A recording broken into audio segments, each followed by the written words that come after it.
محمد صلوا على شفيع ذنوبنا محمد رب اشرح لي صدري ويسر لي أمري واحلل عقدة من لساني يفقه قولي فويد أمري إلى الله إن الله بصير بالعباد سبحانك لا علم لنا إلا ما علمتنا إنك أنت العليم الحكيم سبحانك لا فهم لنا إلا ما فهمتنا إنك أنت جواد الكريم إن الحمد لله ونحمده ونستعينه ونستغفره نعوذ بالله من شرور أنفسنا ومن سيئات أعمالنا من يهد الله فلا مضل له ومن يضلل فلا هادي له وأشهد أن لا إله إلا الله رب وحده لا شريك له وأشهد أن محمدا عبده ورسوله أما بعد فإن استاق الحديث الكتاب الله وخير الهدي هدي محمد صلى الله عليه وسلم وشر الأمور المحدثاتها وكل محدثات بدعة وكل بدعة ضلالة وكل ضلالة في النار صدق رسول الله فيما قال وكما قال الله في كتاب الكريم بسم الله الرحمن الرحيم والعصر إن الإنسان لفي خسر إلا الذين آمنوا وعملوا الصالحات وتواصوا بالحق وتواصوا بالصبر صدق الله العلي العظيم.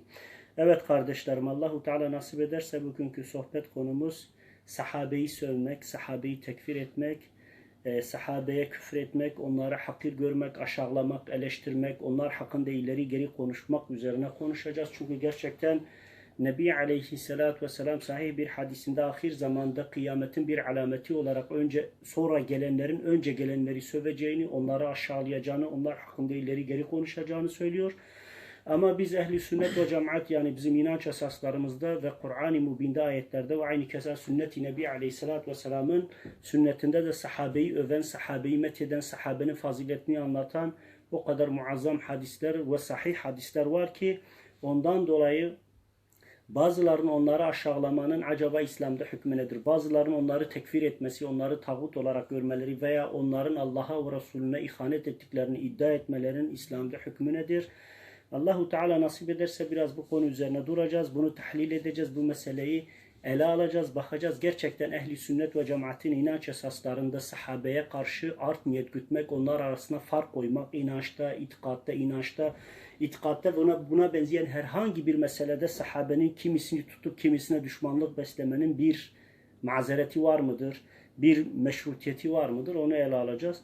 Öncelikle elfaz-ı küfrün ne olduğunu ele almak lazım. Çünkü ehli sünnet ve cemaate göre, Şafii, Hanifi, Maliki ve Hanbelilere göre hakkında nas bulunan, ayet ve hadis bulunan sahabeyi tekfir etmek, onları kafirlik, tağutluk ve cibt olarak tarif etmenin İslam hukukunun genel kaideleri üzerine, nasıl ki Peygamber Aleyhisselatü Vesselam'ı sövmek Allah nezdinde küfürdür, nasıl ki Allahu Teala'yı sövmek Allah nezdinde küfürdür, aynı keza sahabeyi sövmek, onları kafirlik ve mürtetlik ve dinsizlik ve imansızlıkla, onları münafıklık ve nifakla nitelemek, onları bu vasıfla suçlamanın da İslam hukukunda ehli sünnet ve cemaate göre bunun da itikatta küfür olduğuna dair ehli sünnetin icma ettiği bir konudur. Özellikle aşere-i mübeşşere hakkında ayetler inmiş, özellikle Bedir'e katılmış, aynı keza Rıdvan biatında bulunmuş, aynı keza bütün Peygamber Aleyhisselatü Vesselam'la hicret etmiş, cihatlarına katılmış, ensar muhacir olan sahabe topluluğunun küfürle itham etmek, onları Allah'ın dinine ihanetle suçlamanın İslam hukukunda kesinlikle meşrutiyeti olmadığı gibi bunu dillendiren, bunu dile getiren genellikle Şia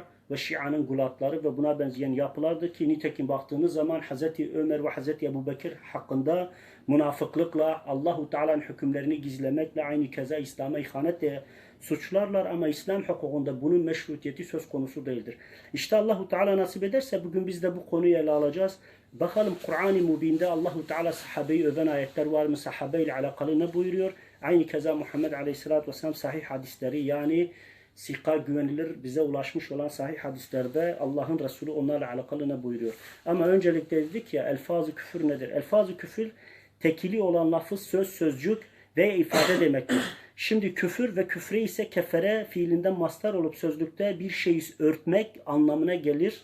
Kalbinde imanını örten kimseye bu yüzden münkir veya kafir denilmektedir. Bir terim olarak kişiyi küfre düşüren ve dinden çıkarmasına sebep olan sözlere de elfaz-ı küfür deniliyor. Aynı keza elfaz-ı küfür kaynaklarında böyle kişiyi tekfire, küfre, Allahu Teala isyana sürükleyen kavramlarda Ashab-ı Kiram'la alakalı ehli sünnet alimleri ele almış ve şöyle demişlerdir. Ashab-ı Kiram hakkında nas bulunan, cennetlik olduğu konusunda kesinlikle ümmetin icma ettiği aşere-i mübeşşere olan, aynı keza bizim Raşid halifelerimiz ve aynı keza Bedir'e ve aynı keza Bedir Savaşı'na katılmış ve aynı keza Rıdvan biatında bulunmuş olan sahabeyle alakalı olarak onları küfürle, kafirlikle, münafıklıkla nitelemenin ehli sünnet ve cemaat nezdinde hükmü küfürdür. Yani kişiyi dinden çıkarır, İslam'la bir bağını bırakmayacağını söyler.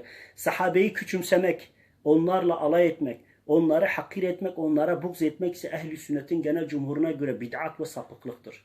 Yani sahabeyi hakaret, küçük görmek, onları böyle tepeden bakmak, onların hatalarını aramak, araştırmak, hep onlara karşı bir düşmanlık ve kin içinde bulunmak konusu ise ehli sünnete göre kesinlikle bid'at ve sapıklık kabul edilir. Bundan dolayı diğer müminlerin tekfir etmesi, mesela tekfir konusunu geçmişte işledik. Bununla alakalı hadisleri de ele aldık. Nitekim Nebi Aleyhisselatü Vesselam kim bir kardeşine ey kafir derse mutlaka söz ikisinden birine döneceğini söyleyen hadislerin çoğunun ahad olması, ahad haber olmasından dolayı bazı alimlerimiz, ulemamız şöyle der ki ahad hadisle amel edilmez. Ama İmam Şafii gibi rahimullah, İmam Şafii'ye göre eğer ahad hadis sahih ve senetleriyle güvenilir sika ise o zaman ahad olan bir hadisle muamele edilir ve ahkam olarak kabul edilir. Ondan dolayı Şafilere göre ahad olan ve sahih olan senetleriyle sağlam olan bir hadiste Nebi Aleyhisselatü Vesselam nitelediği herhangi bir konuda kişi o sınırları aştığı takdirde dinden çıkacağını söyler. Onun için böyle der, yani ulemanın genel görüşüne göre sahabeyi tekfir etmek küfür iken bireysel olarak bir Müslümanı kafirlik ve küfürle niteleyip de o Müslüman kafir ve küfür değilse o kişinin mutlak olarak kafir olacağı konusunda Müslümanlar arasında, ümmet arasında bir ihtilafın olduğunu söylerler. Nitekim budur. Nitekim Kur'an-ı Mubin'de Allahu Teala'nın sahabeyi öven ayetler vardır. Ki bunlardan biri de El-Fetih suresi 18. ayet-i kerimede لَقَدْ رَضِيَ اللّٰهُ عَنِ الْمُؤْمِنِينَ اِذْ يُبَايِغُونَكَ تَحْتَ الشَّجَارَةِ فَعَلِيمَ مَا فِي قُلُوبِهِمْ فَاَنْزَلَ سَكِنَاتَ عَلَيْهِمْ وَاَثَابُهُمْ فَتْحًا قَرِيبًا diyor ayet-i kerimede. Allahu Teala müminler ağaç altında sana beyat ettikleri zaman Allah onlardan razı olmuştur. Yani Peygamber Aleyhisselatü Vesselam mücadelesini biliyorsanız Hudeybiye barış antlaşması yapıldığı zaman Muhammed Aleyhisselatü Vesselam kalkıp da sahabenin sevilenlerinden bazılarını müşriklere teslim edince ne yaptı? Başta Hazreti Ömer olmak üzere bütün sahabe Muhammed Aleyhisselatü Vesselam'a tepki verdi, tepki gösterdi ve hepsi Peygamber Aleyhisselatü Vesselam'a itaatsizlikte bulundu. Ama aynı keza ondan önce müşrikler Muhammed Aleyhisselatü Vesselam bu ona tabi olanlara karşı açık şöyle bir hüküm, bir beyanatta bulundular, bir bildiride bulundular.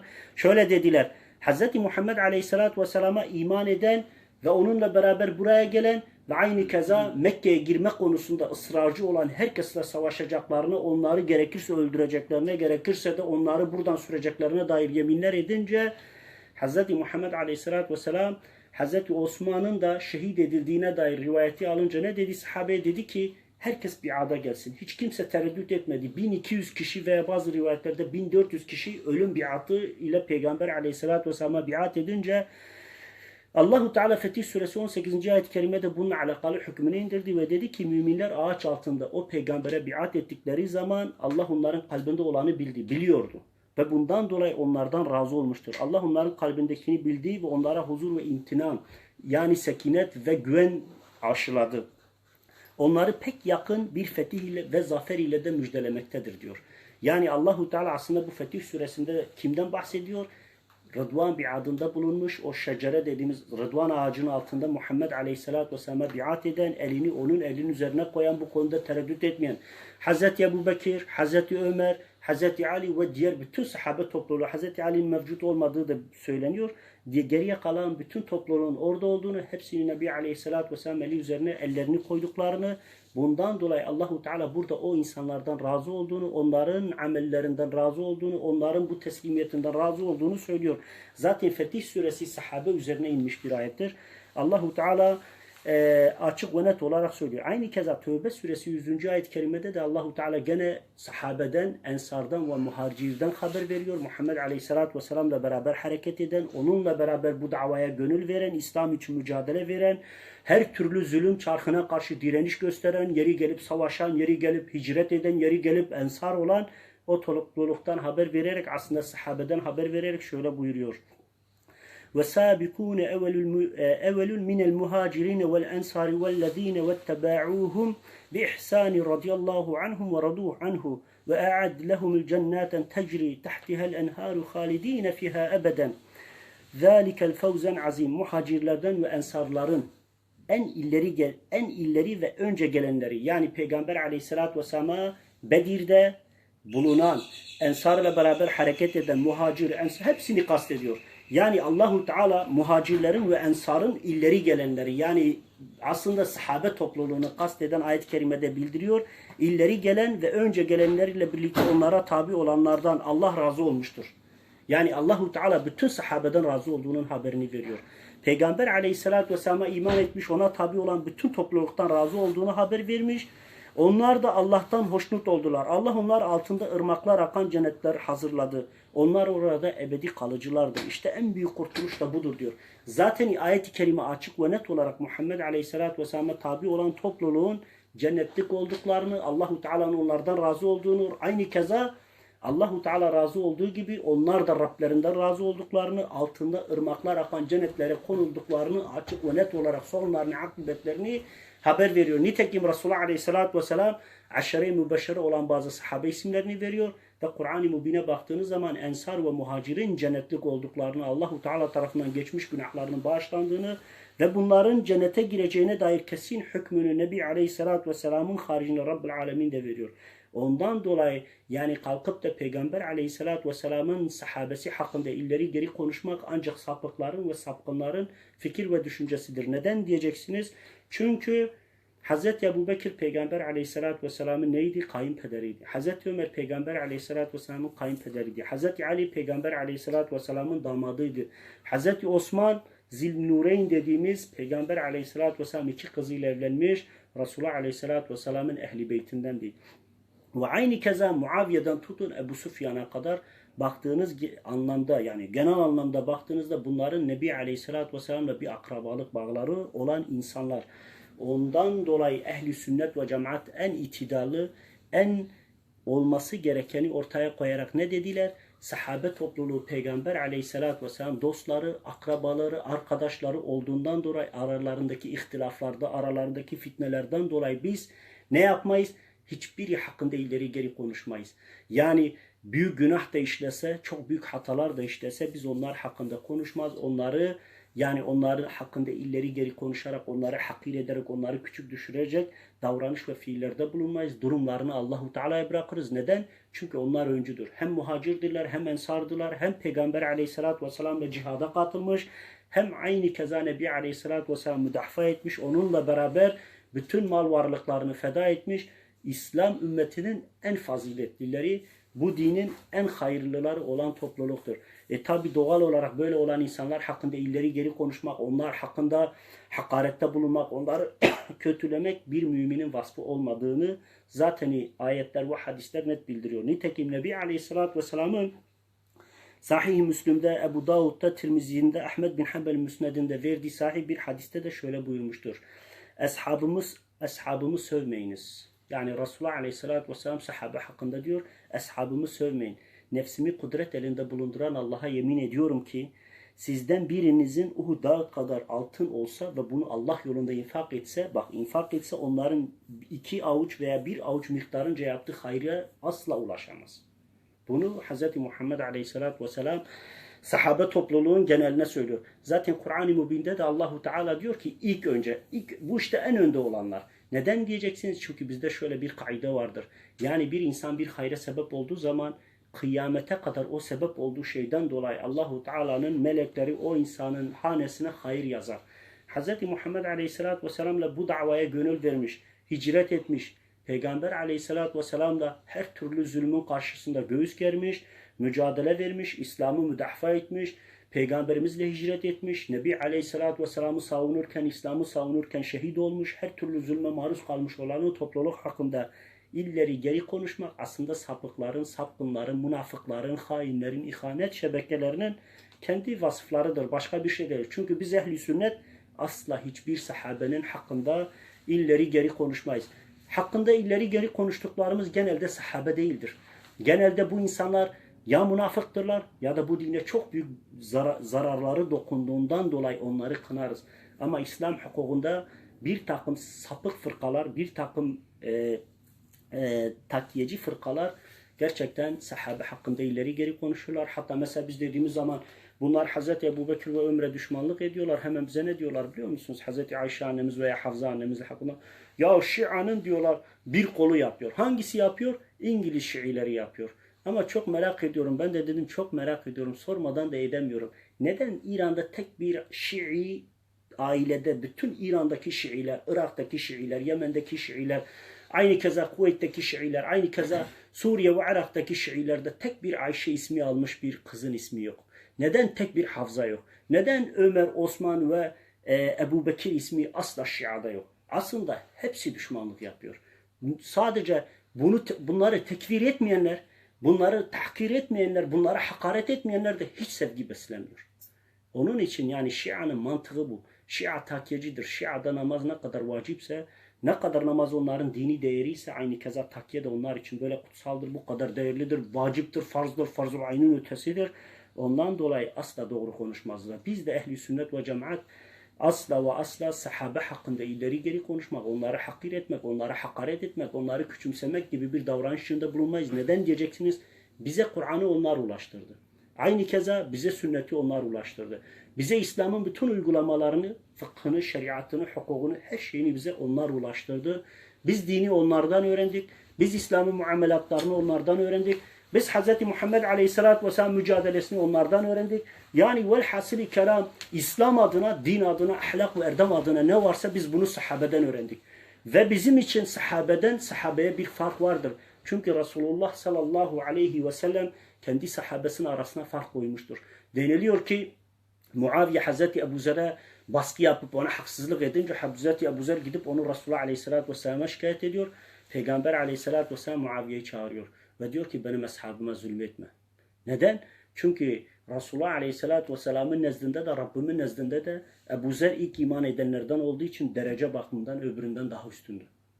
İslam hukukunda öyledir. Zaten Resulullah Aleyhisselatü Vesselam hayrun nasi karni sümmellezine yelunehum ve sümmellezine yelunehum dediği hadiste de aslında müminlerin ve Müslümanların aşama aşama olduklarını, ilk iman edenlerin ve sonra iman edenlerin farklı olduklarını, Allahu Teala nezdinde de farklı derecelere ve mevkilere sahip olduklarını söylüyor. Burada da Resulullah Aleyhisselatü Vesselam diyor ki Uhud Dağı. Uhud Dağı Medine'nin en büyük dağıdır. Çok büyüktür. Yani o Ayneyn tepesi dediğimiz okçular tepesini çıkarın çünkü o dağ değildir. O küçük bir tepeciktir. Uhud Dağı ise onun karşısında muazzam bir dağ silsilesidir. Medine'nin etrafındaki tek dağ silsilesidir. Onun büyüklüğünde altının olsa diyor Allah yolunda infak etsen, onu pay etsen, dağıtsan insanlara yüzdelik olarak versen bir ensarın ve muhacirin, bir Hazreti Ebubekir ve Hazreti Ömer'in verdiği bir hurma kadar bile Allah katında değer arz etmediğini, değer göstermediğini açık ve net olarak hadis-i şerifinde Nebi Aleyhisselatü Vesselam bu şekilde bildiriyor. Ki nitekim Tirmizi Münakıb'da 26'da verdiği bir hadiste de Resulullah Aleyhisselatü Vesselam şöyle buyurmuştur. 10 kişi vardır ki onlar cennetliktirler. Ebu Bekir, Ömer, Osman, Ali, Talha, Zübeyir, Abdurrahman, Sa'd ve Sa'id ve Ebu Ubeyde diyor Resulullah Aleyhisselatü Vesselam. Yani bu insanlar dünyada yaşarken, daha insanların içindeyken Allahu Teala'nın bunların cennetlik olduğunu açık ve net olarak beyan ettiği, haklarında haber yolladığı kimseler. Ve bugün çok garip bir şey değil mi? Peygamber Aleyhisselatü Vesselam'ın ehli beyti olduğunu söyleyen, Peygamber Aleyhisselatü Vesselam ehli beytine karşı büyük bir sevgi beslediğini söyleyen insanların kalkıp aşere-i mübeşşere olan bu sahabeye karşı kin gütmesi, onlara düşmanlıkta bulunması, onların mücadelelerini, onların hayırlarını, onların hasenatlarını, onların iyiliklerini küçük görmesi, basit görmesi aslında bu insanların gerçekten bu dine karşı ve Allah'a ve Resulüne karşı pek de samimi olmadıklarını gösteriyor. Çünkü Resulullah Aleyhisselatü Vesselam hiçbir şey kendi hevasından konuşmayacağını Allahu Teala kendisi söylüyor.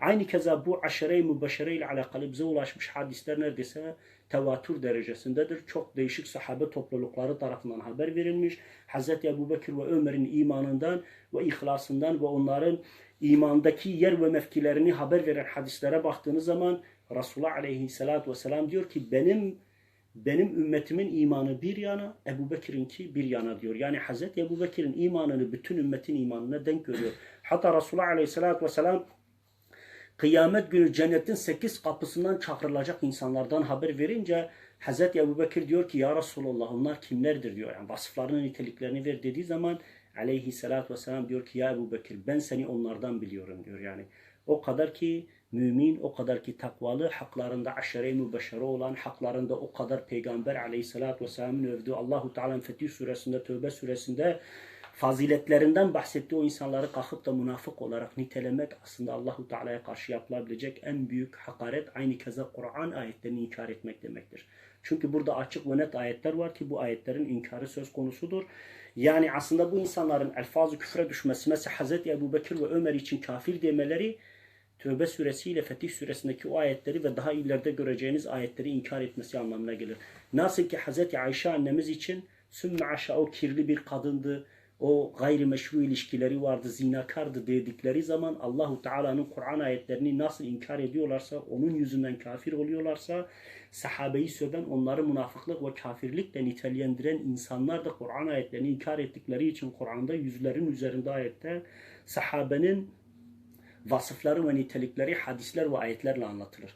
Onları inkar ettiğinden dolayı insanların küfre düşeceğini ehl-i sünnet söyler. Yoksa hakkında nas olmasaydı, delil olmasaydı da bir insanlar kendi hevasından, kendi arzularından, kendi akıllarından konuşmuş olsalardı evet o zaman mesele farklı olurdu. Aynı keza Buhari'nin Fedailu Sahabe 1. Rikak 7'de verdiği bir hadiste de şöyle buyuruyor. Resulullah Aleyhisselatü Vesselam ümmetimin en hayırlısı aralarında bulunduğum bu nesildir diyor yani. Diyor ya hayrun nasi karni diyor aleyhissalatü vesselam. Bunlardır. Ondan sonra takip edenler, ondan sonra onları takip edenler diyor. Yani aslında her geçen sene bu ümmetin bir derece farklılaşacağını, Hz. Muhammed aleyhissalatü vesselam'a en yakın olan topluluğun, peygambere en yakın olan topluluğun en faziletli olduğunu, Resulullah aleyhissalatü vesselam'dan sonra zaman geçtikçe anlıyor musunuz? İnsanların derecelerinin ve değerlerinin düşmeye başlayacağını hadis-i şerifler açık net olarak haber veriyor. Sahabeyi tekfir eden, bize Kur'an-ı Kerim'de tevatüren nakledilen bir nesli inkar etmiş olur. Alimler ve fakihler sebepsiz yere sövmenin dinden çıkaracağına dair çeşitli fetvalar vermişlerse de kendileri ayet ve hadislerle övülen sahabeleri sövenin bir fiil küfre düşeceğini açık ve net olarak söylemişlerdir. Yani ulemaya göre, ehl-i sünnete göre hakkında ayetler ve hakkında ayetler ve sahih hadisler bulunan sahabeyi söven veya onlara küfreden, ki burada söven ve küfredenlerden kast olunan Tirmizi'nin Münakıb 26'da verdiği o aşere-i mübeşşere cennetle müjdelenmiş 10 sahabeden bahsediyor ya, onlardan birini tekbir eden, onlardan birini küfürle nitelendiren ve bu şekilde bir düşünce içerisine girenlerin küfre düşeceğini, dinle bir bağının kalmayacağını açık ve net olarak söylemiş. Ama onlara dil uzatan, onları aşağılayan, onları basit gören kimseler ise kafir olmadıkları takdirde bile sapık ve bid'atçı olacaklarını, Allahu Teala nezdinde ehli, yani haktan beri olduklarını, haktan çok batıla yakın olacaklarını haber veriyor. Nitekim Ali Kari 156 ve 159. ayette El-Fetvaul Hindiye'de 2. ciltte 270'te El-Haytemi 1. ciltte 31'de İbn Abidin Raddul Muhtar'da 3. ciltte 293'te Necmu'ul Risale'de 1. ciltte 360'ta bu alimlerin içtihadına göre bu şekilde bir hareket içerisinde olan, yani hakkında Kur'an ayetleri bulunan, hakkında övgüler bulunan sahabeyi küfürle nitelemek, onları aşağılamanın, kafirlikle suçlamanın, münafıklıkla suçlamanın, onların tağut olduğunu, hakkı gizlediklerini, Kur'an ayetlerini, Kur'an'la oynadıklarını, Kur'an'ın hükümleriyle oynadıklarını iddia etmenin kesinlikle o insanı kafir, zındık yapacağını açık ve net olarak söylemişler. Nitekim Hanifilerin çoğunu bir kimsenin sahabeyi sövmeyi, onlarla alay etmeyi, onları küçümsemeyi helal görüp de bu fiilleri işleyecek olurlarsa kesin ve mutlak kafir olacaklarına hükmetmişlerdir. Helal görmeden işleyecek olursa fasık olacağını söylemişlerdir. Yani ben sahabeyi sövmem, onları küçük görmem veya onlara hakaret etmem. Yani konusunda şöyle derlerse, yani aslında helal değil ama ben sövüyorum derse diyor, o zaman da fasık olacağını, yani günahkar, ahır günah sahibi olacağını söylüyor. Ama bu şekilde, yani mesela Hz. Ebu Bekir ve Ömer için söylenirse, bunları kafirlikle suçlarlarsa bunun mutlak küfür olduğunu, bunu kim söylerse söylesin dinden çıkacağını, neden diyeceksiniz? Haklarında tevatür hadislerin, aynı keza Kur'an ayetlerinin bulunmasından dolayı ve Kur'an-ı Mübin'de özellikle bazı ayetler bir fiil, mesela esbab-ı nüzullarına bakıldığı zaman bazı ayetler vardır ki Hz. Ebu Bekir için, bazıları Hz. Osman için, bazıları Hz. Ömer için ve bir takım ayetler de Hz. Ali için ne yanmıştır, inmiştir. Onların faziletlerinden bahsedilmiş. Allahu Teala onları methetmiştir. Onların bu samimiyet ve takvalarını övmüştür. Ondan dolayı sahabe konusu hassas bir meseledir. Bazı ehli sünnet çizgisinde olan ama mutlak olarak ehli sünnet çizgisinin dışına çıkmış, Şiileşmiş bazı gruplara sorduğun zaman hemen şöyle derler. Ya sahabeyi sövmek, efendim sahabeyi sövmek siyasi bir meseledir. Hayır kardeşim. Siyasi mesele ayrıdır. Bir kalkıp bir Şii diyebilir ki sahabeyi sövmeden Hazreti Ebubekir ve Ömer ve Osman hakkında ileri geri konuşmadan diyebilir ki biz hakkı Hazreti Ali'de görüyoruz. Onu daha layık görüyoruz diyebilir. Bu siyasi bir düşünce olur. Ama kalkıp Hazreti Ebubekir ve Ömer'in ve aynı keza Hazreti Osman'ın kalkıp da Kadirhum'da Allahu Teala tarafından ayet indirildiği halde Allahu Teala Ali'yi vasi ilan ettiği halde bunların Peygamber Aleyhisselatü Vesselam vefatından sonra oyunlar oynadıklarını, Hz. Ali zorla hakkını gasp ettiklerini, Kur'an'daki bu ayetin hükmüyle oynadıklarını vesaire gibi illeri geri konuştukları zaman işte o zaman elfaz-ı küfür gerçekleşir. Nitekim bir grup alim ise sahabeyi büyüklerini sövmenin siyasetten öldürülmesini, Hanifilerin bir grup alim ise sahabeyi büyüklerini sövenin siyasetten öldürülmesini caiz görürler. İmam Malik, Hz. Peygamberi sövenin öldürülmesi, ashabı sövenin ise teddip amacıyla cezalandırılması gerektiği hususuna kanaat etmiş. Ahmed bin Hanbel'e göre ise sahabeden birini söven kimse şiddetli bir şekilde dövülür, darp edilir diyor. Ve İmam Şafii de aynı bu keza bu fikir ve görüşte olduğunu söylüyor. Yani Hanifilerin bir kısmı siyaseten Peygamber aleyhissalatü vesselamın sahabesini küfürle nitelendiren değil de söven kimsenin, söven derken hakaret eden, onları aşağılayan Şia'daki bazı grupların yaptığı gibi bunların öldürülmesi gerektiğini ama siyaseten öldürülmesi gerektiğini söylüyor. Nitekim Maliki ve Hanbelilere göre ise bunların tazir cezası yani toplumun içerisinde herkesin içerisinde belli bir had cezası uygulanarak bunların tazir edilmesi ve aynı keza bu fiilde insanların bulunmaması konusunda açık hükümlerin ortaya konulması gerektiğini söylüyor. Ali Yukarı 2. ciltte 410'da ve 411'de İbn Abdin Raddul Muhtar'da 3. ciltte Mecmu' Risale'de aynı keza İbn Teymiye Es-Serilul Meslul'da 561'de bu şekilde hükmettiklerini söyler. Söyleyeni dinden çıkaran küfür sözlerin bu sonucu meydana getirmesi için hür bir irade ve ihtiyarla söylenmesi gerekmektedir. Yani bu dediğimiz sahabeyi kafirlik ve küfürle nitelendirirken bir insanın bu sözleri söylediği zaman mutlak olarak birini zorlaması, tehdidi sonucu olmaması gerekiyor. Yani bir fiil kendi dili ve ikrar etmesi, kendi düşüncesini ortaya koyup açık ve net olarak sahabeyi sövmesi, Müslümanlara kin ve düşmanlık beslemesi gerektiğini söylüyor. Nitekim bu konuda ayet-i kerimede de Allahu Teala zorla veya baskı altında küfür sözleri söyleyen bir kimsenin zorlama neticesinde söylediği takdirde küfre düşmeyeceğini, küfürle bir bağın oluşmayacağını söylüyor. Bunun delili de Nahl suresi 106. ayet-i kerime ki bunun nüzul sebebi kimdir? Hazreti Sümmeye ve Yasir'in çocukları olan Ammar bin Yasir üzerine inmiştir. Çünkü Ammar işkencelere dayanmayarak ne yaptı? Kafirlerin küfür sözlerini tekrar etti. Allahu Teala onu muaf tuttu. Hatta Nebi Aleyhisselatü Vesselam bir daha yakalanıp işkence gördüğü takdirde o sözü bir daha söylemesi konusunda ona izin verdiğini söylüyor. Nitekim ayet-i kerimede de men kefere billahi min ba'dil imanihi illa men ukriha ve kalbuhu mutma'inu bil iman velakinne men şeraha bil küfri ve sadran فَعَلَيْهِمْ غَضِيبًا مِنَ اللّٰهِ وَلَهُمُ الْعَذَابٌ عَظِيمٌ. Kalbi imanla dolu olduğu halde küfre zorlanan kimse müstesna olmak üzere kim iman ettikten sonra küfre, sinesini, göğsünü küfre açarsa Allah'tan onlar için büyük bir azap vardır. Yani Allahu Teala kimin kalbini imana açtı ama arkasından o batıla yöneldiyse onun için büyük bir azap olduğunu açık ve net olarak bildiriyor. Bu ayet küfür zorlanan kimsenin dinden çıkmayacağını gösteriyor. Nitekim Mekke müşrikleri Yasir ve Sümeyye'yi işkenceyle şehit ettikten sonra oğulları Ammar işkencelere dayanmayınca ne dedi? Onların bütün küfür sözlerini, onların bütün telkinlerini yerine getirdi. Onların her sözünü tekrar etti. Arkasından bu söz Nebi Aleyhisselatü Vesselam'a ulaşınca, Resulullah Aleyhisselatü Vesselam bu mesele kendisine ulaşınca Resulullah Aleyhisselatü Vesselam kendisine ne buyurdu? Ey Yasir, ey Ammar, bir daha yakalanıp gene işkence görecek olursan bir daha o sözleri söyle. Çünkü Allahu Teala bu konuda senin için ruhsat indirmiştir diyerek Muhammed Aleyhisselatü Vesselam'ın sahabesinden kim zulüm görürse onların bu zulmün karşısında sabırlı olmasını, metanet göstermesini ama çok zorlandıkları takdirde de ruhsat hakkı olan takkiye haklarını kullanmalarına izin verdiğini söylüyor. Nitekim Resulullah Aleyhisselatü Vesselam'dan bize ulaşmış olan hala yeryüzünde yaşarken, hala Peygamber aleyhissalatü vesselam'la yaşarken ve toplumun içerisinde hayat sürerken cennetle müjdelenen sahabelerden bahsediyor. Biz ne dedik? Dedik ki Resulullah aleyhissalatü vesselam hiçbir şey hevasından konuşmaz.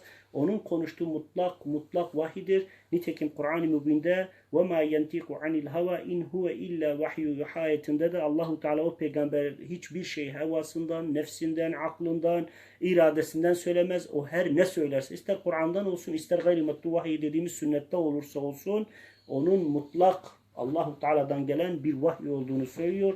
Onun için biz ehli sünnet ve cemaat sünneti vahiy görüyoruz. Hatta tefsir alimlerine baktığınız zaman, tefsir usulüne baktığınız zaman gidin o konudaki yapılmış büyük araştırmalara bakın. Vahiy iki çeşit olarak tarif ederler. Bir matlu vahiy derler, bir de gayri matlu vahiy diye tarif ederler. Biri matlu vahiy dedikleri iki kab arasındaki Kur'an-ı Mübin için kullanıyorlar.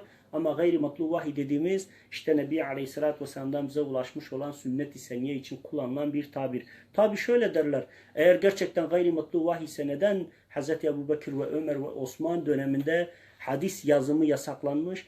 Aslında İslam tarihinde bakacak olursanız Arap toplumunda okuma yazma oranı çok düşüktür. Yani çok düşüktür. Yani Mekke gibi bir yerde okuma yazması olanın 40-45 kişi olduğu söyleniyor. Medine gibi bir yerde de 50-60 kişiden bahsediliyor.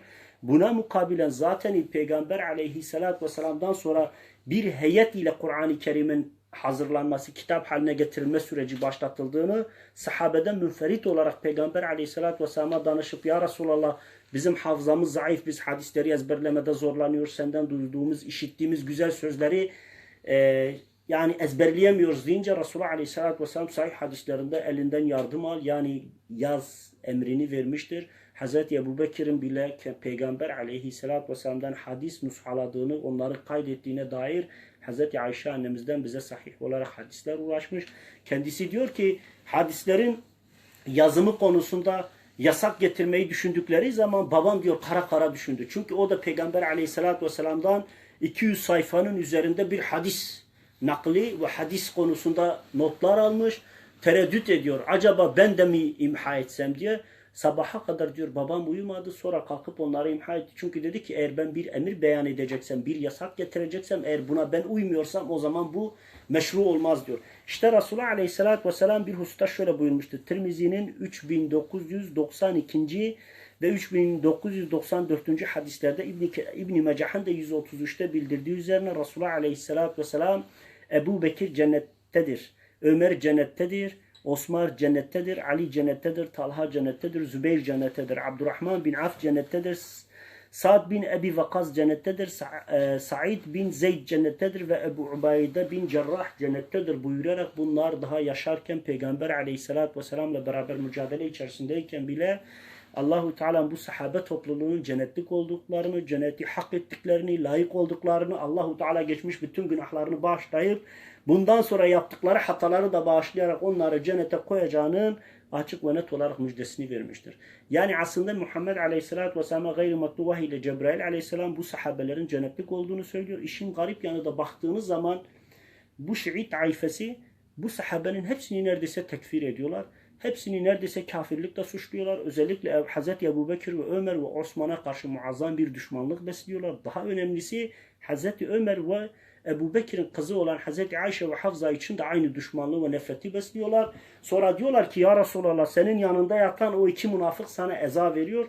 Bununla alakalı yani Medine'de Ravza-i Mutahara'da Peygamber aleyhissalatü vesselam Hazreti Ebu Bekir ve Hazreti Ömer ile defnolunduğu için, yan yana bulundukları için o münafıkların bazıları kalkıp Peygamber aleyhissalatü vesselam Ravzasını ziyaret ettiklerinde bunları söylüyorlarmış. Diyorlarmış ki o senin yanındaki iki münafık sana eza ediyor. Yani onlar senin yanına layık değiller gibi söyler ve sözler açıkça ortaya koyuyor. Ama baktığınız zaman Peygamber aleyhissalatü vesselam halifeyi seçmemişse bile şurada aşere-i mübeşşere dediğimiz 10 kişinin ismi veriliyor. Resulullah aleyhissalatü vesselam kendisinden sonra halife seçiminde bu 10 kişiye izin veriyor. 10 kişiye yetki veriyor ve diyor ki bunlar kendi aralarında İslam'ın halifesini seçsin. Neden? Çünkü Allahu Teala onları cennetlik ilan etmiş. Rabbim onların cennetlik olduklarının müjdesini Muhammed Aleyhisselatü Vesselam'a vermiş. Allah'ın Resulü de bunu ne yapmıştır? sahabe topluluğuna aktarmış. Bunun üzerine bu kadar önemli, bu kadar sağlam, bu kadar faziletli olan bu insanlar için elbette ki hükmün böyle olacağı beyan edilir. Nitekim aşere-i mübeşşere olan bu sahabe toplumun bazı özellikleri vardır. Birincisi, hepsi İslam'ın ilk yıllarında Müslüman olmuş kimselerdir. Hepsi Mekke'de Müslüman olmuş, hepsi zulüm dönemini görmüş, hepsi işkenceler dönemini görmüş, hepsi her türlü zulme, her türlü zulmün karşısına durmuş. Peygamber aleyhissalatü vesselam'la beraber her türlü zulmün karşısına dik duruşlarını sergilemiş. Peygambere ve İslam davasına büyük hizmetlerde bulunmuş kimselerdir. Hepsi Nebi aleyhissalatü vesselam'la beraber hicret etmiş, hepsi Bedir gazvesine katılmış, hepsi Hudeybiye'de Resulullah aleyhissalatü vesselam'a biat etmiş. Hepsi hadis kaynaklarında faziletleriyle alakalı pek çok rivayet bize kadar ulaşmış. Yani bunlar aslında baktığınız zaman Kur'an-ı Mubin'deki bütün ayetlerde övülen, cennetlik olduklarının haberi verilen bu 10 kişi. Her vasfedilen yerde kendileri bulunmuş. Müsned türü hadis kaynaklarında ve bu sahabelerin rivayetleriyle başlar dini ikame için seçilmiş nesil olmalarıdır. Nitekim Allahu Teala Kur'an-ı Mubin'de kuntum hayrul ummetin uhricet linnâsi te'murûne bil ma'ruf ve tenhevne anil münker ve tu'minûne billahi ayetinde de Allahu Teala gene sahabeden işaretler vermiş ve onların gerçekten çok faziletli insanlar olduklarını, zaten ayetin şeyi bunlardır. Önce sahabeye, sonra genel bize kadar intikal eden bir hüküm. Siz insanlar için ortaya çıkarılmış en hayırlı bir ümmetsiniz. İyiliği emreder, kötülükten men eder ve Allah'a tam anlamıyla iman edersiniz dediği o topluluğun da o sahabe topluluğu olduğu, bütün hadis yani esbab-ı nuzul diyoruz, ayetlerin nuzul sebeplerinde bu ayet-i kerimede de Allahu Teala sahabenin hayrının ve faziletinin özellikleri bu şekilde nitelendiriyor.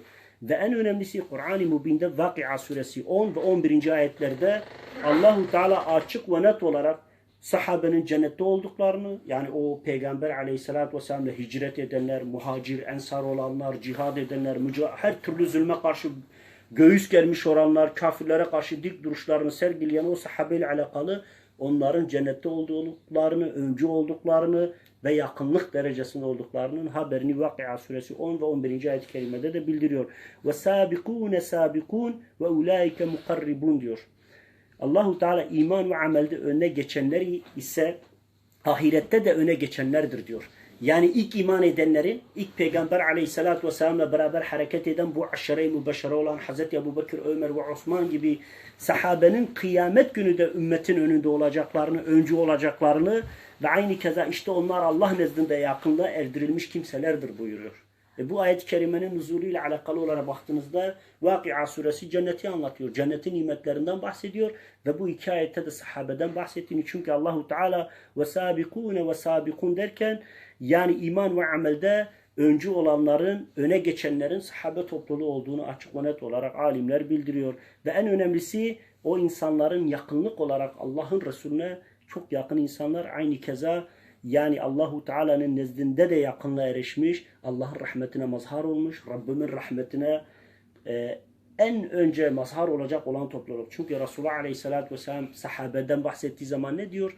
Ne diyor ki kıyamet günü ben dirildikten sonra ilk önce Ebu Bekir, Ömer, Osman, Ali, aşere-i mübeşşereyi sağlıyor. Sonra Cennetül Baki, sonra Cennetül Muala'daki müminler kaldırılacak. Ondan sonra diğer peygamberler ve ümmetleri diyor. Yani öncülük gene Allahu Teala tarafından bu topluluğa verildiğini sahih hadisler de bildiriyor.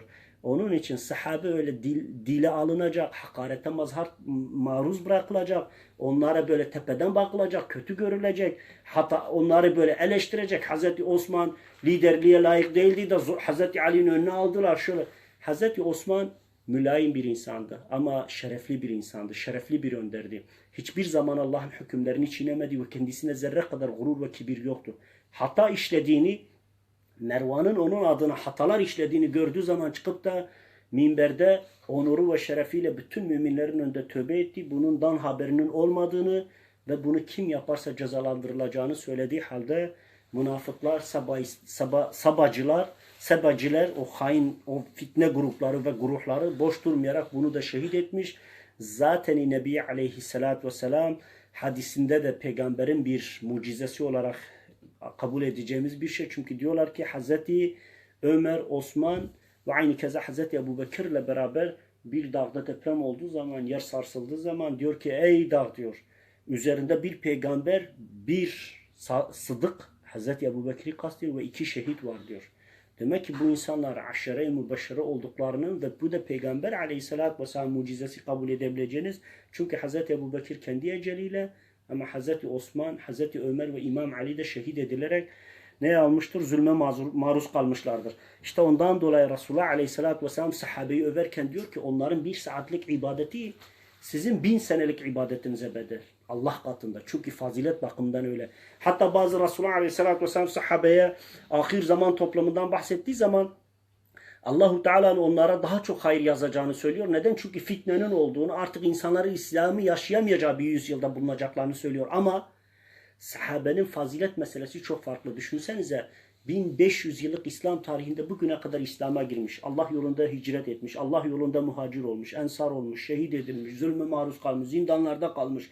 Ve katledilmiş. Şu anda Suriye'de, Irak'ta, Afganistan'da, Çeçenistan'da, dünyanın dört bir yanında kafir Amerika'nın ve Rusya'nın ve Çin'in ve diğer müstekbirlerin ve aynı keza Şii sapıkların ve sapkınların da bu ümmetin üzerine yağdırdığı bombalar, Haçlı Şabi gibi, Şabiha gibi sapık ve sapkın olan grupların katlettiği bütün o mazlum ve müstazafların hepsinin hayrının ortağı Hazreti Ebu Bekir'dir, Hazreti Ömer'dir, Hazreti Osman'dır, Hazreti Ali'dir ve aşere-i mübeşşere olan aynı keza yakınlık derecesiyle Peygamber aleyhissalatü vesselam'a mücadelede, imanda, aynı keza İslam'a hizmetten ne kadar yaklaşmış, ne kadar daha çok gayret göstermiş olanlardır.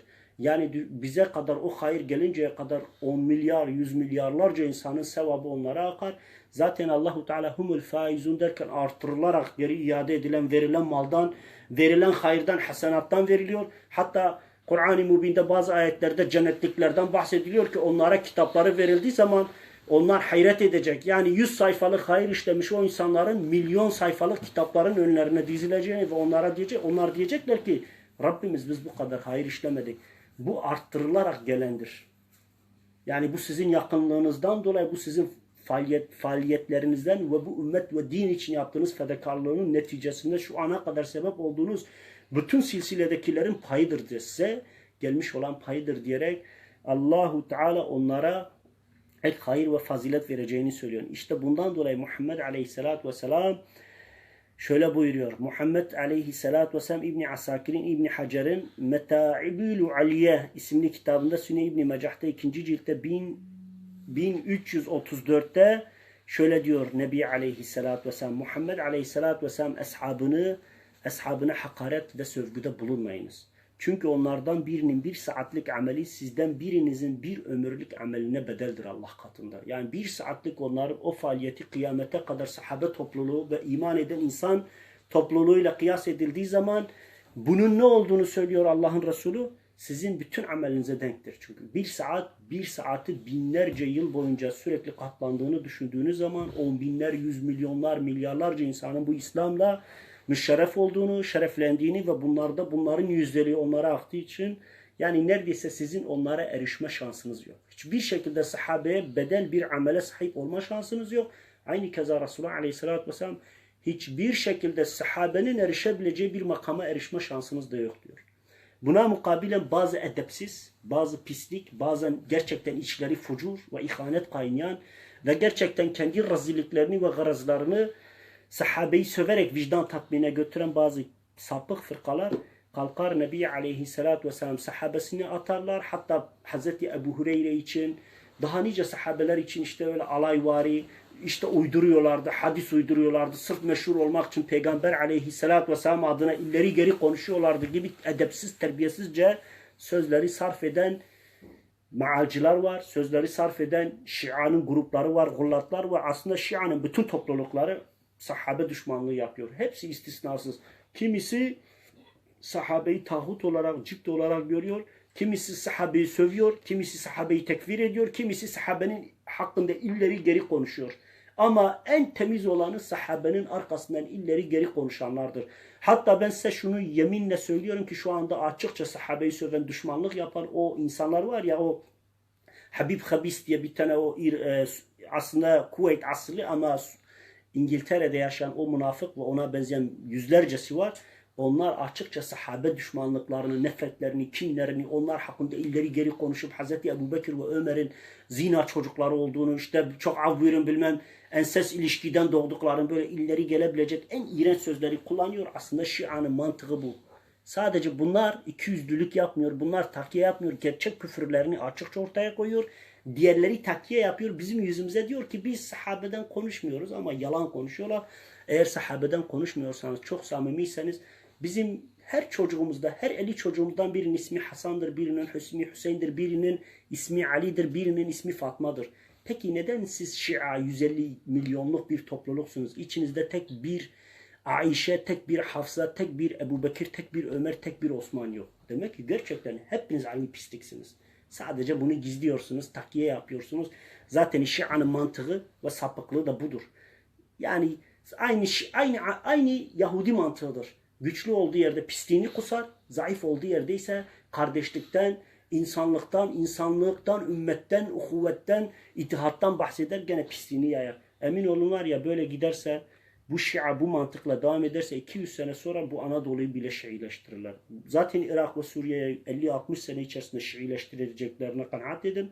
Buralara kadar. Çünkü ne yapıyorlar? İtikat ve inançlarını ehli sünnetin içerisine şırınga gibi, pislik gibi, necaset gibi ne yapıyor? Bulaştırıyorlar ve bizim inançlarımızla oynuyorlar. Onun için ben her zaman diyorum biz mezhep savaşlarına karşıyız. Ve ben Şii-Suni'nin savaşının meşru olmadığına inanıyorum. Hiçbir şekilde helal değil. Ama biz ehli sünnet ve cemaat şunu çok iyi bilelim ki ne kadar Amerika, ne kadar İsrail, ne kadar Avrupa, ne kadar CIA, ne kadar Mossad, ne kadar diğer küfür sistemleri bu ehli sünnet çizgisini tahrif etmeye, Peygamber aleyhissalatü vesselam mirasını yok etmeye çalışıyorlarsa bu sapık Şii gruplar da aynı mantıkla aynı ihanetleri gidiyorlar. Ya bizden ehli sünnet çizgisinde olup onlara uşak olacaksın, onların gelecekleri için birer maşa olacaksın ya da her zaman onlar seni kendilerine bir düşman olarak görürler. Düşünsenize Irak ve Suriye'de Rafazi, Nusayri, Dürzi, kafir, zındık, Esad'ı, ehli sünnetin hepsini tercih ettiler. Bu kadar basit. Daha lamacime gerek yok yani. O Esad denilen domuz hayatında belki namaz kılmayan, dinle, imanla, İslam'la alakası olmayan o sapık Şia topluluğunun en sapığı olan, hatta onlara göre gullat kabul edilen, kafir kabul edilen o sapık Nusayri Şiasını, Alevisini kalkıp bütün ehli sünnete tercih ettiler. O köpek için, o zındık için yarım milyon Müslümanın ölümünü bir fiil rol aldılar. Hatta ben her zaman şöyle diyorum. Ben diyorum Şia'nın mantığı neye benziyor biliyor musunuz? İsrail'in mantığından daha iğrençtir. 30-40 senedir İsrail'i bahane ederek bizim coğrafyamızda cirit atıyorlar. Ama işin garip yani 70 yıllık İsrail devleti, bak 70 yıllık İsrail devleti şu son 2 sene içerisinde Şia'nın, Şabihasının, Haçlı Şabisi'nin ve Kudüs ordusunun ve diğerlerinin bu İslam coğrafyasına katlettiği kadar Müslüman öldürmedi. Emin olun 600 bin, 700 bin Müslümanı Şii bloğu katletti yani. İçinde Rusya'nın olduğu, içinde İran'ın olduğu ve dünyanın dört bir yanında serseri ve soytarı olan Şiileri toplayarak bu ümmete karşı çoluk çocuklara bile merhamet etmeden kendi inançlarını, kendi sapık ideolojilerini coğrafyaya yaymak için tam 700 bin Müslümanın ölümüne sebep oldular. Kendilerinden ölenleri katmıyoruz. Sadece bu ehli sünnetten öldürülen kadın çocukların ve savaşçıların 700 binin üzerinde insan ölümüne bu zındıklar, bu Şii taassup sahibi sapıklar sebep olmuşlardır. Onun için gerçekten Peygamber aleyhissalatü vesselam sahabesine dil uzatan insanlar sadece nefretleri ve düşmanlıkları var, başka bir şeyleri yok. İşte deniliyor ki İbn-i Mecah'ın Fezailü Ashabun Nebi ünvanı altında 11. babında aynı hadisi farklı bir senetle rivayet etmiş ve Nebi Aleyhisselatü Vesselam şöyle buyurduğunu İbn-i Ömer'den, Abdullah İbn-i Ömer'den rivayet ediyor. Muhammed sallallahu aleyhi ve sellem ashabını sebbetmeyiniz. Sebbetmek nedir? Seb kelimesi Arapçada şu anlama gelir. Yani bir insanda olan bir eksiklikten dolayı onu kötülemek, olan bir hatasından dolayı o hatasını dile getirerek onu kötülemektir. Nebi Aleyhisselatü Vesselam sahabe hata da işlemişse, yanlış bir şey de yapmışsa biz kebair günahı kastetmiyoruz. Biz bu dine ihaneti kastetmiyoruz. Biz münafıklığı kastetmiyoruz. Biz bu Kur'an-ı Mübin'de övülen bu topluluktan bahsediyoruz. Resulullah Aleyhisselatü Vesselam onları sebbetmeyin diyor. Onların arkasından konuşup onları sövmeyin, onları hakir görmeyin, onları aşağılamayın diyor. Onlardan birinin bir saatlik makamı sizden birinizin bir ömürde yaptığı amelden daha hayırlı, daha üstündür diyor. Yani onların bir saatlik makamı sizin bütün ömrünüzdeki amele bedeldir diyor. O kadar ki net, o kadar ki açık bir şekilde Resulullah Aleyhisselatü Vesselam bunu haber veriyor. İbn Sünney İbn Mecah'ta 1. ciltte 57, aynı keza 162. hadiste Tefsir-i Kur'an-ı Azim'de ise 2. ciltte 301'de ve Bedir sahabesinin faziletleri konusunda da Sünne-i Nesai'de 99 ve 100. hadisler olarak bu konuda böyle Peygamber Aleyhisselatü Vesselam'dan ulaşmış. Nitekim Abdullah İbni Mesud'dan rivayet olunan bir hadiste ise Nebi Aleyhisselatü Vesselam şöyle buyuruyor. Anil abdilillah, anil nebi sallallahu aleyhi ve sellem kâle hayrun nâsi karni, thummellezîne yelûnehum ve thummellezîne yelûnehum. Diyor ki ümmetimin en hayırları içinde bulunduğum bu topluluktur, sahabedir. Sonra tabi'indir, sonra taba tabi'indir diyor Resulullah Aleyhisselatü Vesselam. Buhari'nin Fedailu Sahabe isimli 1. ciltteki konusudur. Nitekim Allahu Teala da açık ve net olarak bunu söylüyor. Hazreti Abdullah İbni Ömer Müslüman olduğunda 5 yaşlarında olan Abdullah Mekke hicret etti. Hazreti Ömer Müslüman olduğunda Hazreti Abdullah 5 yaşındaydı. Yani 5 yaşında Abdullah İbni Ömer kendisi sahabenin ileri gelenlerinden ve Hazreti Ayşe'den sonra en çok hadis rivayet eden ve 86 yaşında vefat etmiş, hicretin 73. yılında. Düşünebiliyor musun? Hatta bazıları şöyle der. Ya o kadar büyük sahabe varken neden bunlar hep hadis rivayet etmiş? Zaten büyük sahabe Nebi Aleyhisselatü Vesselam'dan bir müddet sonra çoğu ya şehit olmuş ya vefat etmiştir. Ama bir takım sahabelerse neredeyse tabi'in döneminin sonuna kadar bu insanlar yaşamış. Yani mesela düşünsenize hicretin 73 yılında Abdullah bin Ömer vefat etmiş. O zamana kadar sürekli hem alim hem kurra hem de Peygamber Aleyhisselatü Vesselam övdü. Aynı keza Abdullah İbni Zübeyir. Ki mesela Yahudiler kalktılar, ne dediler? Dediler ki biz Muhammed'e ve ashabına sihir yaptık. Daha onların soyu kurudu. Daha çocukları doğmayacak. Ve deniliyor ki Hazreti Esma'nın oğlu Abdullah İbni Zübeyir dünyaya gelerek bizzat Peygamber Aleyhisselatü Vesselam onun ezanını, kâmetini okumuş. Resulullah Aleyhisselatü Vesselam onun alim ve fakih olması için duada bulunmuş. Ağzında hurmayı çiğnemiş, yumuşatmış, o çocuğun ağzına sürmüş. Ve bu sahabe Peygamber Aleyhisselatü Vesselam'dan 1000'in üzerinde hadis rivayet etmiş ve İslam'ı çok iyi bilmiş. Fakih dediğimiz 7 Abdullah'tan biridir. İşte o diyor ki dolayı Bedir'e katılmasına müsaade edilmeyen, İslam öğrenmek için Sufallara dahil olan hicretin 73 yılında 86 yılında vefat eden bir alim idi. Sahih Müslim Fezail 140'te bu şekilde diyor. Aynı keza ayet-i kerimede Enfal suresi 74. ayet-i kerimede Allahu Teala muhacir ve ensarın faziletinden bahsediyor. İman edip hicret eden ve Allah yolunda cihad edenler ve muhacirleri barındırıp onlara yardım edenler var ya, işte onlar gerçek müminlerdir diyor. Burada sahabeden bahsediyor Allahu Teala. Onlar gerçek müminlerdir. Onlar için bir bağışlanma, bol bir rızık vardır. Yani bu Allahu Teala zaten onları cennetlik olduklarını ve cennetle müjdelediğinin açık ayetleridir.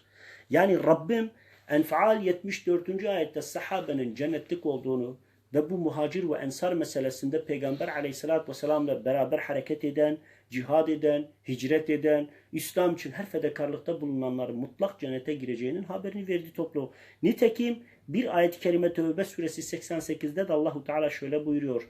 Malları ve canlarıyla cihad etmeleri. Sahabelerin bu vasfı şöyle ifade edilmekte. Fakat peygamber ve beraberindeki müminler malları ve canlarıyla cihad ettiler. Bütün hayırlar işte bunlarındır diyor.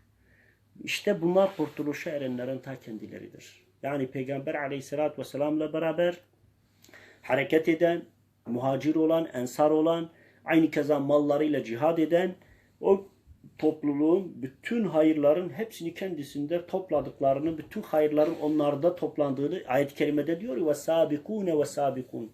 Yani amel ve imanda önüne geçenler, işte dediği bu ayet-i kerime. Bak dikkat ederseniz ayetler birbirini teyit ediyor. Bu insanlar en faziletlimiz. Bu insanlar hepimizden daha hayırlı. Çünkü Kur'an-ı Mübin'de yüzlerin üzerinde ayet onların vasıf ve niteliklerini veriyor. Ondan sonra ayetler mesela cihan şumul oldukları için, çağlar üstü oldukları için onlardan sonra gelen cihad eden, Allah yolunda Kur'an ve sünnet çizgisinde mücadele veren, İslam'dan taviz vermeyen, bu konuda hicret eden, bu konuda cihad eden, bu konuda mücadele veren, bu konuda hak için bütün fedakarlıklarını ortaya koyanların muhatap sonra olacağını söylüyor. Zaten hadis-i şerifte de Nebi Aleyhisselatü Vesselam insanların en hayırları içinde bulundum. Sonra gelenler ve sonra gelenler ve sonra gelenler, ondan sonra değer düşe ama geliyor yani ta bize kadar. Ki bize baktığı zaman zaten en son dönemin insanlarıyız. Herhalde bu ümmetin içerisinde hiç ağzını açmaması gereken, hiç konuşmaması gereken topluluk biziz. Çünkü ahir zaman toplumuyla alakalı Nebi Aleyhisselatü Vesselam ne diyor? En kötüleriniz onlardır diyor. Zaten kıyamet en şerlerinizin üzerine kopacak. Ki böyleyken kalkıp bu dönemin bazı sapıklarının, bazı sapkınlarının sahabeye dil uzatması, onlara karşı kin ve düşmanlık beslemeleri, bu onların edepsizliği, bu onların dine ihanetleri, bu onların Allah'ın ayetlerine iman etmeyişinin bir sebebidir. Başka hiçbir sebebi yok. Çünkü ayet-i kerimede fakat peygamber ve beraberindekiler ki müminler malları ve canlarıyla cihad ettiler. Bütün hayırlar işte bunlarındır diyor. Allahu Teala her nimetini ve rızkını, bütün cennetin nimetlerini onlara vereceğini söylüyor. İşte bunlar kurtuluşa erenlerin ta kendisi. Kurtuluştan kast olunan ne? Cennet, bahsedilen cennettir. Bunlar cenneti hak edenlerin ta kendileridir diyor. Nitekim Resulullah Aleyhisselatü Vesselam Ebu Hureyre yoluyla gelen bir hadiste de sahabelerini tahkir etmeyin. Onlar hakkında hoşlarına gitmeyecek davranışlarda bulunmayın. Çünkü onların az bir zamanda, bir saatte, bir zaman diliminde kazandığı sevabın faziletini bir ömür mücadele verseniz yetişemeyeceksiniz diyor Resulullah Aleyhisselatü Vesselam. Çünkü Allahu Teala'nın onlara vereceğini hiç kimseye vermediğini söylüyor. Onların elde ettiği makam ve mevkilerin hiçbir zaman hiçbir insanın elde edemeyeceği bir makam ve mevki olduğunu söylüyor. O zaman kardeşlerim demek ki sahabe konusunda öyle önüne geleni konuşabileceği bir hak ve etkisi olan bir mesele değildir. Ondan dolayı elbette ki bir insan bizim yanımızda Allah'ın Resulü'nün dostlarını eleştirdiği zaman onlara karşı tavır almak, onlara açık tavır koymak. Çünkü gıybet, iftira, komplo, kumpas, entrika her türlü pisliğe giren iğrenç bir şeydir. Müminlerde olmayacak bir vasıftır. Hele aşire-i mübeşşere olan, hele cennetle müjdelenmiş olan, hele Hazreti Peygamber Aleyhisselatü Vesselam kayınpederi olan Hazreti Ebubekir ve Hazreti Ömer ve aynı keza damatları olan Hazreti Osman ve Hazreti Ali gibi insanların arkasında konuşanlar Allah'ın düşmanlarıdır. Hizb-u şeytanlardır. Onların kesinlikle Allah katında ciddi bir imanları yok. Onlar aynı münafıklar gibidir. Sadece ümmetin çocuklarına kin ve düşmanlık beslerler. İnan tarihe baktığınız zaman şu zihniyet, şu sahabe düşmanlığı yapan zihniyetin yeri geldiğinde Haçlılara uşaklık ettiklerini göreceksiniz. Yeri geldiğinde Moğollara uşaklık ettiklerini göreceksiniz. Yeri geldiğinde yeryüzünde İngilizlere çalıştıklarını göreceksiniz. Şimdi de yeri gelmiş düne kadar Şeytanul Ekber Amerika diyenler şu anda Şeytanul Ekber'in kuyruğu olmuş. Irak ve Suriye'de Amerika hizmet ediyorlar. Bu kadar dönek hep ehli sünnete, hep İslam ümmetine karşı hainler, küfür düzenleriyle işbirliği içinde olan. Aynı hariciler gibi Şia da böyledir. Hep Müslümanlara düşman, kafire dost. Hep İslam'a düşman, ümmette düşman ama kafirlere, zındıklara, Allah'ın düşmanlarına hep kendilerini yakın görmüş, onlarla iyi ilişkiler içerisinde bulmuş. Allahu Teala hepimizden razı olsun. Rabbim bizlere merhamet etsin. Allahu Teala bizleri haktan ve hakikatten ayırmasın. Rabbim bizleri tevhid üzerine yaşayan, sahabenin çizgisinde olan kullarından eylesin. Rabbim bize hakkı hak gösterip hak yolda gayret gösteren kullarından eylesin. Rabbim bize batılı batıl gösterip batıldan sakınan kullarından eylesin. Rabbim bize Muhammed Aleyhisselatü Vesselam'ın ve onun sahabesinin, tabi'inin ve teba tabi'in yaşadığı İslam'ı yaşayan kullarından eylesin. Allahu Teala bizleri İmam Şafii'nin, Ebu Hanife'nin, Ahmed bin Hanbel ve İmam Malik'in çizgisinden ayırmasın. Rabbim kıyamet günü Mahkemetül Kübra'da, mahşer meydanında Livatul Hamd sancağı altında Muhammed Aleyhisselatü Vesselam'la temiz ve pak olarak onun huzurunda bir araya gelenlerden eylesin. Rabbim biz Sırat Köprüsü'nden geçen ebedi cennetine nail olan kullarından eylesin. İlahi salli ve sellim ya Rabbi ala habibike Muhammed Mustafa ala nikul ashabi kul ecmaîn ve şuhadâi ve salihin. Lillahi'l Fatiha.